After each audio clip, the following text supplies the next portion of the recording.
You're listening to Toronto's #1 real estate podcast, powered by Watson Estates. The most successful local real estate investing starts right here, right now.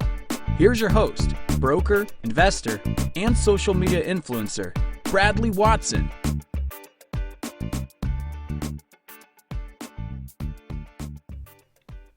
Good morning, investors. Bradley here from Watson Estates. It is June 4th, 2020.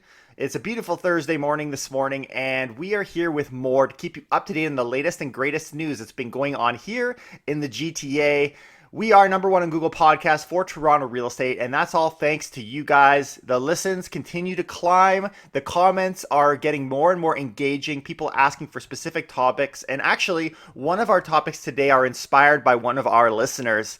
Today, it's the most wonderful time of the month. It's Stats Day. Yesterday, all of the stats came out for the Toronto Real Estate Board. That means that this podcast is probably going to be my favorite. Every podcast is my favorite, but I have a unique place in my heart for this one. We're going to go through some of the stats that happened as of May, and we're going to talk a little bit about what's happened. And if you've been tracking with us the last few weeks, there shouldn't be any surprises. In fact, we were right, and I'm going to show it to you today with numbers. Finally, we have numbers. We're going to start off talking about, is the Toronto real estate market coming back to life? The answer is yes. Depends who you ask, but today the answer is yes. Then we're going to talk about this question, which comes from one of our viewers. Are banks screwing consumers with penalties? A couple days ago, you might have seen an article. I wanted to talk about this. I didn't want to leave this behind. I apologize because there's so much news coming out, but I think today is the day we're going to talk about this and what exactly is going on with all these stories of people paying all of this interest. What's going on? And then we're going to ask the question, although you're not supposed to be playing any sports right now, will Ford be playing hardball with Ontario commercial landlords? He's threatening to do just that, and so I want to talk about what the implications will be if they don't sign on to this relief program that's been applied for probably a week and a half to 2 weeks now. Here we go, guys. I know yesterday, as we jump into this topic, I have to preface it with what we talked about yesterday. If you missed it, please go back and listen. But it all began with a little man, the head of CMHC, I forget his name, that's why I call him the little man. Watch him be 6'5", and I'll just be rubbing my face. And he warns of the motives of people who think prices will go up. Those cursed people. If they saying the prices are going to go up from here, you better ask what their motives are, because chances are good they're lying to your face. But in the short term, apparently, the next day, the stats fly in the face of that comment. Now, I don't blame them for it, because CMHC has had some pretty strong words and pretty negative views as it relates to prices in the future. And so now when we go on a month-by-month basis and we're seeing growth, how do you explain that? Now, maybe long-term is maybe he would respond and say, you know what, I'm talking long-term. But in the short term, which is all we got now, nobody knows what's going to happen in 5 months, 6 months from now. But as of right now, we do know what's going on. And I'm going to tell you that because the numbers have come out. In fact, out of all the major stories that I've seen looking up the news this morning, there's not a whole lot of other stories. In fact, this story I'm going to share is only one of 7 top stories in the last 24 hours that are posted on Google. This article that I grabbed is called Toronto Home Sales in May Up from April, but economists temper their optimism. This is the reason I picked this one, by the way, was it was the most recently written one. And I like the idea of economists tempering their optimism because I think there's just a lot of optimism right now in the news. A lot of optimism. And you're going to hear it in this podcast as well. And so I'm like, hey, let's pick the one that's maybe not as optimistic so that at least we can get maybe a full turn. But here's the joke. When you read through this article, they say economists temper their optimism, but there's no reference of any of that in here. So I kind of kicked myself in the pants there. There is no tempering of optimism in this article. I'll just preface it there. However, we do know if you want to be brought back down from the clouds and you want to know what exactly are CMHC saying and what are some of these problems, just go back to our podcast yesterday and check it out. But today, we're starting with good news. We'll talk about how the banks are screwing you in a minute. Okay, so don't worry. If you're anxious to know how you're getting screwed, we'll talk about that. But first, let's share the good news. There were 4606 sales in the GTA in May. That's down. Oh, this is great news. It's already starting up so hot. 53.7% compared with a year ago. We just dropped pretty much 54%. Woohoo! That is good news, okay? I'll tell you why in a second. Here we go. Home sales are showing signs of improvement in the Toronto real estate market, but economists say it's far too early to feel optimistic about the trajectory of a recovery from the devastating effects of the COVID-19 pandemic. I'd love to hear where that's the case, but we don't hear it here. Actually, there's one mention of Royal Bank. The hole is very, very deep to dig ourselves out of. That's pretty much the extent of what the economists have said in this article. However, activity in the region improved in May compared with April, so month over month, according to figures from TREB released Wednesday.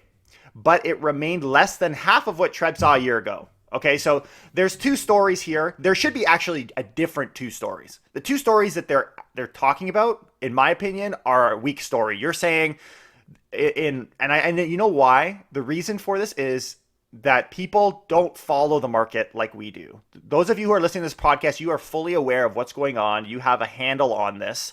And this is why I love chatting with you guys, because I learn stuff too. We are all educated people that know the news. So when the story is that when we compare year over year, it's down, ooh, and then when we compare it month over month, it's up, ooh, neither of those things really matter.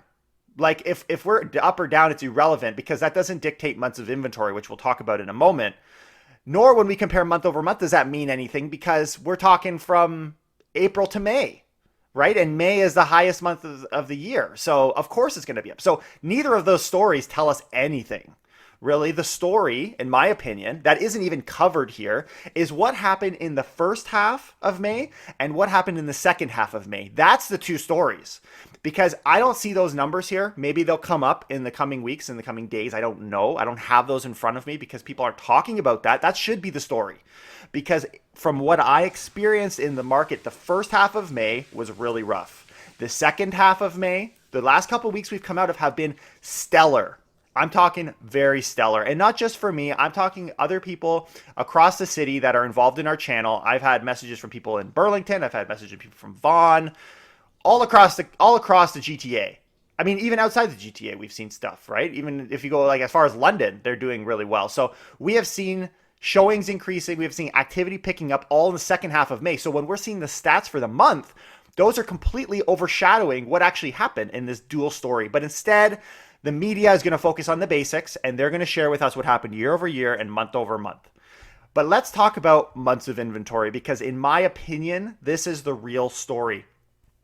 When we look at new listings year over year, they are down 53.1%. Okay. So that's the like gloomy thing. New listings are down 53%. Ooh, that can't be good, right? Can't be good. That is good, by the way. The new listing side is the shock that saved the Toronto real estate market. The new listing side coming down saved the day.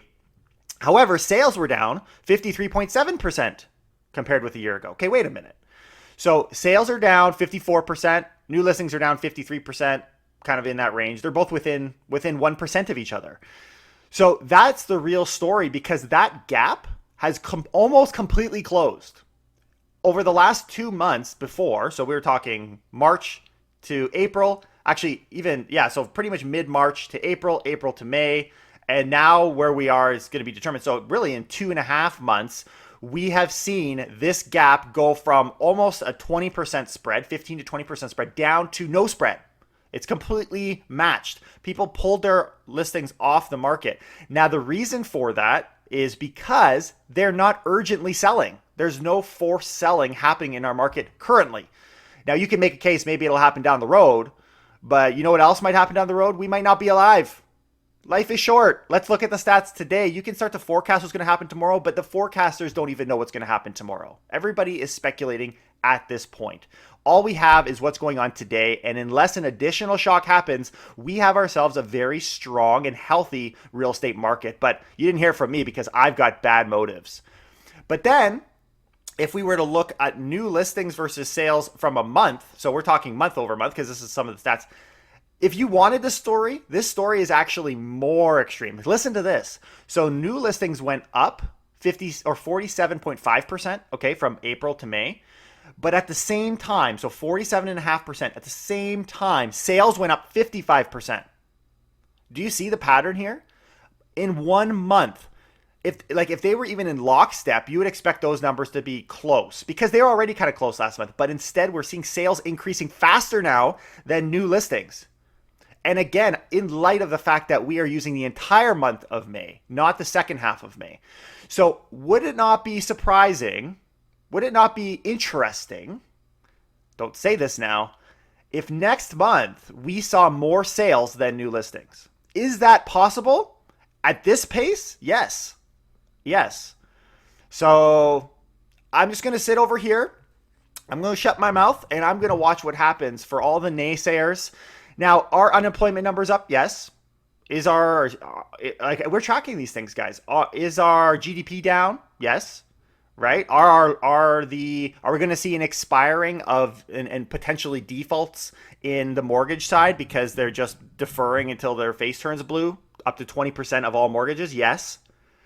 But that hasn't happened yet. And in the meantime, our market is very strong. So it'll be interesting to see what plays out in the coming months. But as of right now, the market has pretty much corrected itself in the short term.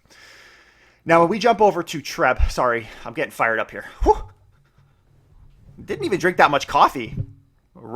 This is a good thing. This is what it's all about. Finding a career you love. You're happy to wake up in the morning and talking to a microphone to hundreds and hundreds. I think it's hundreds. I don't think we've passed the thousands yet daily, but we're getting there. So Treb, the MLS Home Price Index. I thought, why not mention this? Because, last month we talked so heavily about the index and we made a joke that, they like to use the index when the markets are bad and then they shut off the index tap when the markets are good. And of course the markets are good now, so there goes the composite benchmark. But when we do look at this benchmark, which is by housing type, it kind of bases it on housing type. They've had up 9.4%. And so the question is why is that still so much higher than pretty much flat real estate prices year over year?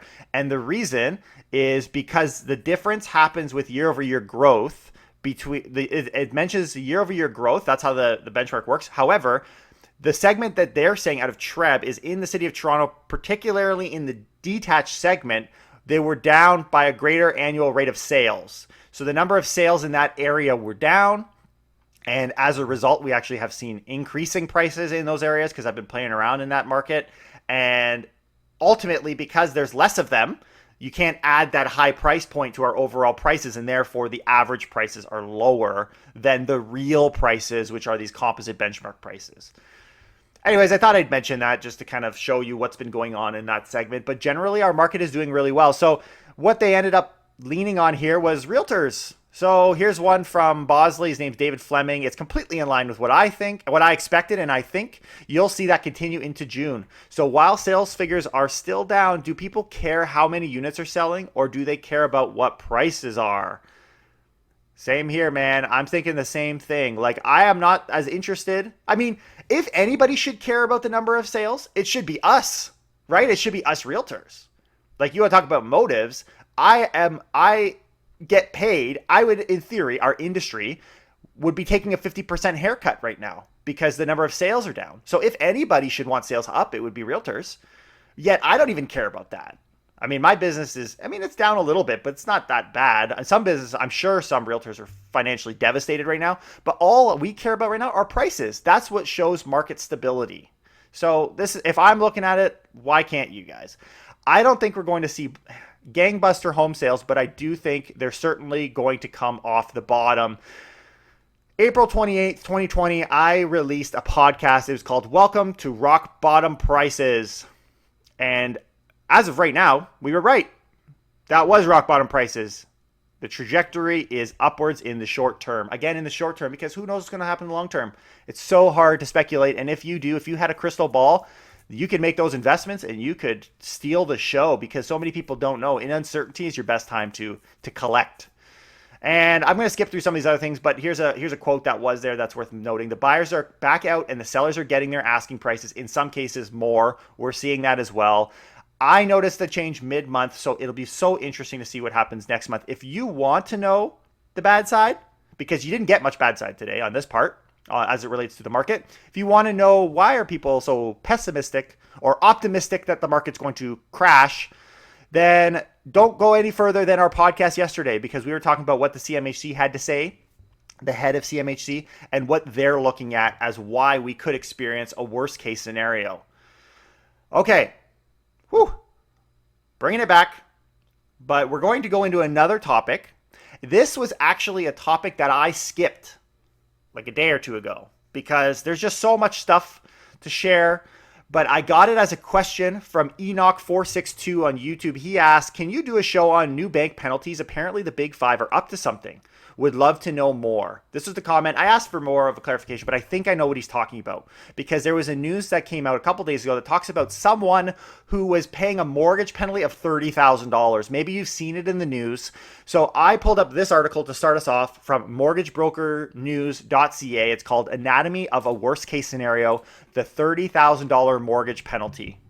Maybe you saw the story when it broke, maybe not. I'm going to explain to you how it is, because a lot of people don't know. This is the problem. When people go to apply for a loan, the first thing they're looking for is, what's your interest rate? What's your interest rate? I want to know your interest rate.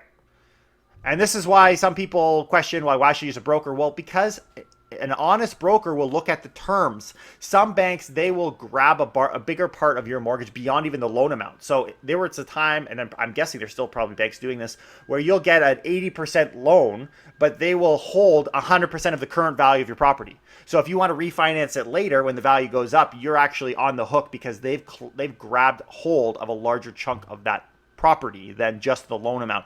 So they do these tricks, they play these games, and they've been doing it for years. This is not new, nor is this $30,000 penalty. Surprisingly, this is not a new thing. So I'm going to explain to you why this is happening, why this person, which is a very interesting story. I didn't read this far into it, but now that I'm looking at it, I didn't want to read it because I kind of knew it and I didn't think it was new information. But because people are asking, I want to make sure you guys understand what exactly is happening. Here's the story. The impact of the COVID-19 outbreak has reverberated. Oh,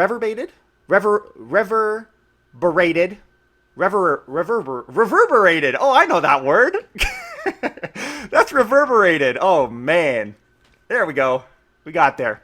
Reverberated across all levels of the Canadian financial system. A fact that is especially apparent in Christina Baribina's current ordeal. This is the person that's got their face all over the news about this thing. So she is an Ontario mother and former real estate professional, was charged $30,000 mortgage penalty after she was left with no choice but to sell her house due to losing her job. How do you lose your real estate job? You're self-employed. I don't know if I know the whole story, but I find this really silly because she tried to list her home. It sounds like back in November and couldn't sell it. Then I'm like, well, I guess we now know why you lost your job. Oh, sorry, that's kind of rude. I haven't had a single inquiry on a home since the beginning of the pandemic. So she wasn't getting any interest. So I don't understand. And the other thing is, even if you did lose your income, we qualify as self-employed people for the Canadian Emergency Benefit. Like you qualify for that benefit. So how are you in so tight? Like no one else is this tight. Everyone else has free money being thrown at them. There's probably unique scenarios, but as a realtor myself, we're not in that hole. Unless she's got some other job, maybe she lost, I don't know, but very weird. So she owned a property, and on the property she owed TD Bank. Good for you naming the bank. Damn. And they backlashed her hard. $591,000 mortgage. She was 19 months into the property 5-year term. So she's just over, she's pretty much a year and a half into a 5-year term. So she's still got a lot of time on her mortgage. This is a shake my head moment. I knew about penalties. There was nothing else I could do, but I've never seen an amount like that. I never in my life would have planned to get out of this contract if the pandemic didn't happen. Nobody expects a pandemic to happen and to lose all your income. Here's the reason they threw the book at her. She is a real estate professional. She should know that when you leave a contract, you gotta contact. All she had to do was pick up the phone, call TD, and say, "Hey, I'm planning on canceling my contract. What would you charge me?" And the answer, by the way, because I've done this with clients a number of times, is always the same. Oh, well, you got to call us the day of because it could change. It could be either one of two things. Okay, let me tell you what they say. They say it could be 3 months interest. Okay, usually it is. And that's why when it's not, people freak out. Or the IRD, the interest rate differential. They always say this. I mean, if you don't believe me, call your bank right now. If you've got a fixed mortgage, pretty much all of them are doing this, okay? The chances are good. And if they're not, let me know, and then I'll just say, oh, I'm sorry. But most likely, because I've seen it time and again, they tell you it could be the 3 months interest or an IRD, interest rate differential. The IRD is a calculation involving the difference between the interest rate on the mortgage, so what you have, and the bank's current posted fixed interest rate. So if you're sitting on, let's say, a 3% interest rate, but the banks now are giving you 2.5%, that difference, okay, times the length of time remaining on your contract. So what's happened here is she got a bad rate. Again, you're a realtor. She didn't know about this thing, obviously, and she still decided to sell her home, in my opinion, unnecessarily, because there's benefits available, so I don't get that either. And obviously that gap is because the interest rates have come down quite a bit and she was in a fixed mortgage, was bigger than 3 months interest. In fact, they even say in the article, if she had charged 3 months interest, it would have been $3,000. But instead, they went by the IRD, which was $30,000. Okay, and this is the headline: $30,000. Banks charging these crazy penalties. She signed a contract that told her that. Like, we should know what our mortgage is saying. And often the banks are just selling a product so you don't see it. So chat with your mortgage broker, chat with someone that you trust to talk about this with you, because it's not just about interest rates. And so when they questioned TD, they said TD is profiting. She said TD is profiting by a ridiculous amount of penalty, which is only based on the fact that interest rates posted is low, which was done to help people. So their logic is, well, we would have lost that money because we had you locked into this contract at a higher rate. We were making more money off you than the next guy. And so if you're going to break it, we want to make sure we're kind of recouping those losses. And the word mortgage literally means, in French, death pledge. So I actually thought it was called death trap, so I looked up. It was actually death pledge. So in other words, you're going to die or you're going to deal with it. Okay, like that's your pledge. So she didn't do either, and so she's going to pay the price, which is $30,000. And so according to TD, their statement is, if a customer decides to end their mortgage early, we work with them on a case-by-case basis to discuss their options, including how they might be able to reduce charges before their mortgage is discharged. Again, she should have called them. But in this customer situation, so then they talk about her, she was given careful review and such consideration was taken into account, such as strong knowledge of mortgage agreements as a lawyer. So wait a minute, she's a lawyer? They didn't mention that.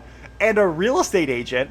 The fact the house was put on the market to sell in November 2019, months before COVID, right? Before COVID, she was trying to sell this thing. It couldn't, which was a good market. And the customer did not speak with us their options until after they sold their home to discharge the mortgage. This is why. You see why this story is so fascinating? It's so fascinating.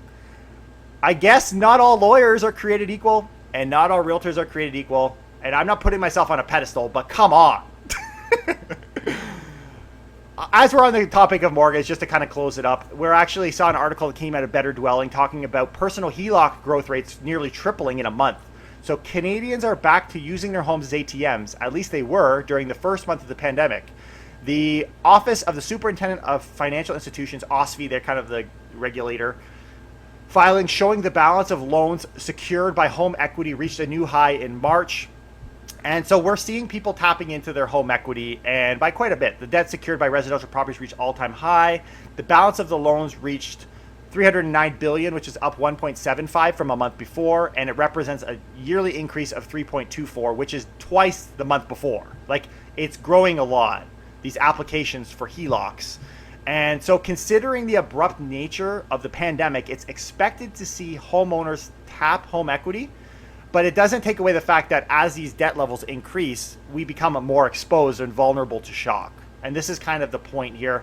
People are using their line of credit. In fact, a lot of them are actually using it for business purposes. The balance of loans for business purposes reached $37 billion, up 4.72%, even more than the average. Represents an increase of 14.15 compared to the same month last year. So they're up 14% year over year. So I once heard a statement, and I agree, never go into business on a loan. Now, I wonder if these are people that already have businesses trying to save the day on their property, and that could lead to some kind of spiral. But the short of it is people are going into these line of credits, which, funny enough, line of credits are pretty open. You can cancel anytime, at least the ones that I've seen. So Maybe that's a way of getting away from the $30,000 loan. Maybe that's what's going on. Anyways, whew, let's move on. It is baseball season. At least it was last year. You want to play hardball? We'll play hardball. Ford issues warning to commercial landlords, but has not yet banned evictions. So this is something that is to be determined. Will the Premier of Ontario, who is so quick to pull triggers, actually, speaking of pulling triggers, you're not allowed having a lot of they've banned a lot of assault rifles. So it won't be an assault rifle, but maybe he's pulling the trigger on something a little smaller and licensed. And he's pulling will he pull the trigger, as we've seen other provinces do, on greedy landlords? Since the program opened last week, only 16,000 landlords, that's so many, 16,000, of the country's 1.2 million small businesses, 16,000 out of 1.2 million have agreed to take part in the program. Can you say fail? That is a fail. in the height of that word, that's a fail, right? A recent poll conducted by the Canadian Federation of Independent Business suggests that as many as 40% of small businesses meet eligibility requirements for the CECRA, this emergency commercial rent assistance program, yet only 16,000 out of 1.2 are doing it. Like, even if it was 40%, you're talking it could have been up to 450, 500,000, and we've only got 16,000. Nobody cares. Nobody wants it. The program doesn't work. It's garbage. And there's a reason they don't want it, okay? We've talked about this in our podcast, what some of those reasons are. We looked at a London Free Press article that discussed that. Ford said his government will, quote, give it a few more days before taking action. I think we're going to hear news very quickly. You think people are going to change their mind in the next few days? Definitely not. All the landlords out there, you want to play hardball, we'll play hardball. Then, because I'm going to protect the little guy. Oh, what a nice guy. I'm going to protect the little businesses out there that are struggling. Oh, that's cute. They brackets landlords want to keep pushing us. Well, stay tuned. You'll get what you asked for. I promise you that. Sounds like empty words, but unfortunately, as you guys know, Doug Ford's a man of his he's an action guy. So I think he's pressing, and we just saw actually BC announce new measures to protect small businesses. They just did it on Monday this week.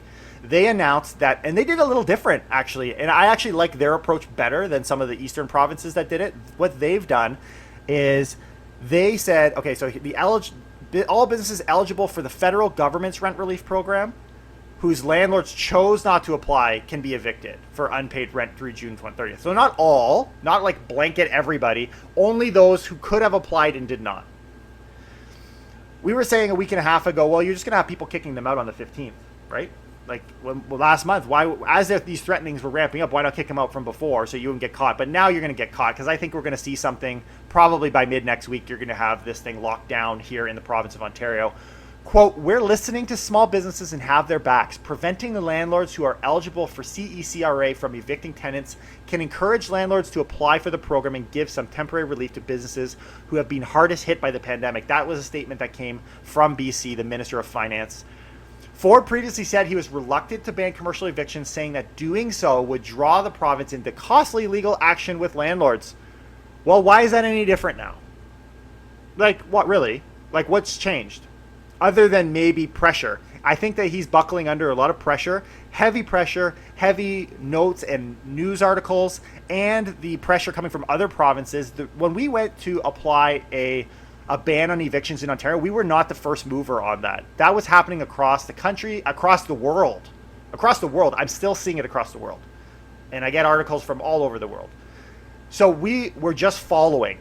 And in light of just following, regardless of your political stance, sounds like he's going to follow. So expect that to happen. Do I agree with that decision? No. Do I have a say? No. I'm not the elected official. That's up to you, man. Anyways, shots have been fired, and so it'll be interesting to see. So here we go again. One more time. Confession, I never really was on American Idol, and the reason is because I'm not American, but here we go. Hit me with your best shot, fire away. I know you guys love that. Nailed it. I'll see you guys tomorrow with more. There's some awesome news coming out here in Toronto real estate. If you guys want any topics, feel free to leave it in the comments below. Give us 5 stars. If you don't like our content, move on to the next guy and send the hate somewhere else. I'll see you guys next time. Take care and keep it real.